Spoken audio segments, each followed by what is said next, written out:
نحمده ونصلي على رسوله الكريم اما بعد بسم اللہ الرحمن الرحیم السلام علیکم ورحمۃ اللہ وبرکاتہ۔ سامعین محترم، آپ دیکھ رہے ہیں یوپیڈیا چینل۔ ہم آپ کو اپنے چینل پر خوش آمدید کہتے ہیں اور اللہ تعالیٰ سے دعا کرتے ہیں کہ اے اللہ، ہمارے جتنے بھی سامعین ہیں اور ناظرین ہیں، تمام حضرات کو بہترین جزائے خیر عطا فرما۔ جو جس پریشانی میں، مصیبت میں مبتلا ہے، اے اللہ اپنے حبیب کے صدقے سے اس کو اس پریشانی سے نجات عطا فرما۔ پیارے دوستو، ہمیں اپنی ذات کے اوپر اور اپنے بچوں کی تربیت کے اوپر بہت ہی زیادہ توجہ کرنے کی ضرورت ہے۔ بالخصوص آج کے زمانے میں ہمیں اپنے اوپر بھی محنت کی ضرورت ہے اور اپنے سے بڑھ کر اپنی اولاد کے اوپر محنت کی ضرورت ہے۔ پیارے دوستو، ہمیں کوشش کرنی چاہیے ہم ابھی سے اپنے بچوں کا ایمان اور ان کا اعتقاد، ان کا یقین اللہ تعالیٰ کی ذات عالی پہ بہت ہی زیادہ پختہ کرنے کی کوشش کریں، تاکہ کل کو جب ہمارے بچے جوان ہوں، بڑے ہوں، ان کی اللہ کے ساتھ ان کا تعلق بن چکا ہو، اللہ تعالیٰ کی ذات عالی سے مانگنے کا سلیقہ اور طریقہ ان کو آ چکا ہو۔ اس لیے بہت ہی زیادہ ضرورت ہے، پہلے اولیاء اللہ جتنے بھی گزرے ہیں، بہت ساروں کے ولی بننے میں ماں کا ایک بہت بڑا کردار رہا ہے۔ ایک بہت بڑا نام ہے ابو احمد حلاسی رحمۃ اللہ علیہ۔ وہ فرماتے ہیں کہ میری والدہ بڑی نیک اور بڑی صالح خاتون تھی اور ہم انتہائی تنگ دست اور غریب تھے، غربت اور افلاس کی زندگی گزار رہے تھے۔ ایک دفعہ میری والدہ نے مجھ سے کہا، بیٹا کب تک تنگی کی زندگی گزارتے رہیں گے؟ تجھے کچھ طلب معاش کی فکر کرنی چاہیے۔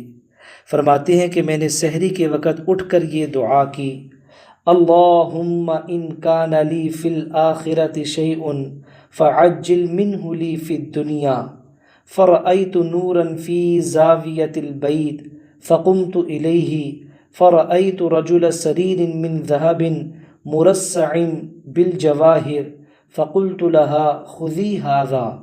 یعنی ابو احمد حلاسی رحمۃ اللہ علیہ فرماتے ہیں کہ میں تہجد کے وقت اٹھا اور اللہ تعالیٰ سے یہ والی دعا کی، اے اللہ اگر آخرت کی نعمتوں میں میرا کچھ حصہ ہے تو اس میں سے کچھ دنیا ہی میں مجھے عنایت فرما دے۔ فرماتی ہیں کہ اس دعا کے بعد میں نے مکان کے ایک کونے میں روشنی دیکھی۔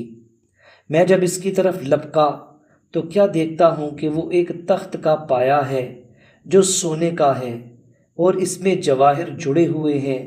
میں نے وہ اٹھا کر اپنی ماں سے کہا کہ یہ لیں، آپ کی خواہش پوری ہو گئی۔ فرماتی ہیں کہ اس کے بعد میں مسجد میں چلا گیا اور یہ سوچتا رہا کہ اس سونے کے پائے اور اس میں جڑے ہوئے جواہرات کو کس جوہری کے پاس لے جاؤں اور ان کے ساتھ کیا برتاؤ کروں۔ جب میں واپس گھر آیا تو والدہ نے کہا کہ بیٹا مجھے معاف کر دے۔ میں نے کہا ماں کیا بات ہے، آپ کیوں میرے سے معافی مانگ رہی ہیں اور کس بات پہ میں آپ کو معاف کر دوں؟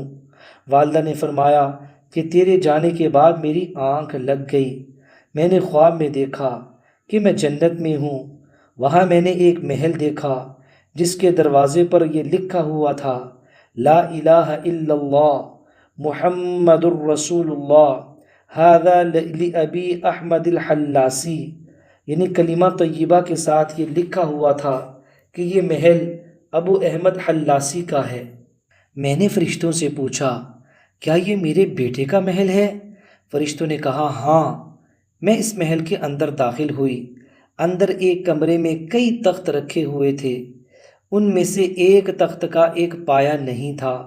میں نے کہا کہ دیگر تختوں میں یہ ٹوٹا ہوا تخت اور پلنگ کتنا برا لگتا ہے۔ تو کسی نے کہا کہ اس تخت کا ایک پایا تو خود آپ نے لے لیا ہے۔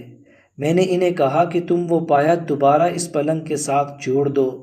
پھر جب میں نیند سے بیدار ہوئی تو وہ پایا جو تو نے مجھے دیا تھا غائب ہو چکا تھا۔ پیارے دوستو، اس خوبصورت واقعے کے اندر ہمیں یہ بات سمجھ میں آئی کہ ہم بہت سارے لوگ ایسے ہوتے ہیں کہ جو اللہ تعالیٰ سے آخرت کے بدلے میں دنیا مانگنا شروع کر دیتے ہیں۔ میں نے بہت ساروں کو یہ دعا مانگتے ہوئے سنا ہے جو یہ کہتے ہیں کہ اے اللہ آخرت میں جتنی نعمتیں تو نے رکھی ہیں ہمیں دنیا میں ہی وہ دے دے، ہم بڑے تنگ دست ہیں۔ پیارے دوستو، دنیا کا وقت اور دنیا کی زندگی یہ تو گزر ہی جائے گی، چاہے امیر ہو یا غریب ہو۔ لہٰذا اللہ تعالیٰ سے جب بھی مانگیں، دین اور دنیا دونوں ہی مانگنی چاہیے، دنیا اور آخرت دونوں ہی مانگنی چاہیے۔ قرآن پاک کے اندر بھی اللہ تعالیٰ نے ان لوگوں کی تعریف کی ہے اور پسند کیا ہے، وَمِنَ النَّاسِ مَن يَقُولُ رَبَّنَا آتِنَا فِي الدُّنْيَا وَمَا لَهُ فِي الْآخِرَةِ مِنْ خَلَاقٍ وَمِنْهُمْ مَن يَقُولُ رَبَّنَا آتِنَا فِي الدُّنْيَا حَسَنَةً وَفِي الْآخِرَةِ حَسَنَةً وَقِنَا عَذَابَ النَّارِ، کہ جو اللہ تعالیٰ سے دنیا بھی مانگتا ہے، آخرت بھی مانگتا ہے، اللہ تعالیٰ اس سے زیادہ خوش ہوتے ہیں۔ پیارے دوستو، آج جو وظیفہ میں آپ لوگوں کو بتانے لگا ہوں، یہ کسی بھی جائز مقصد کے لیے کیا جا سکتا ہے۔ یہ بڑا ہی طاقتور قسم کا وظیفہ ہے اور یہ قرآن پاک کا نورانی علم ہے۔ پارہ نمبر 21 سورۃ الروم آیت نمبر 4 اور 5 ہے۔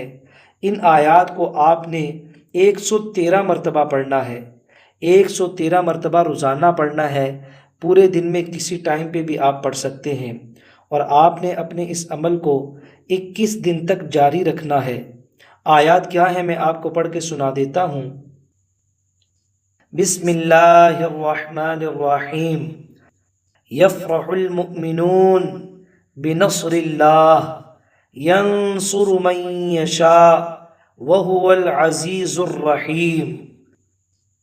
یہ سورہ روم کی آیت نمبر 4 اور 5 ہے۔ آپ نے ان دونوں آیتوں کو 113 مرتبہ روزانہ پڑھنا ہے۔ دوستو خیال رکھیں، میں نے آپ کو بتا دیا ہے، پورے دن میں آپ کسی ٹائم پہ بھی اس کو پڑھ سکتے ہیں۔ بس پڑھنے سے پہلے اور بعد میں 3 دفعہ آپ نے درود پاک پڑھنا ہے۔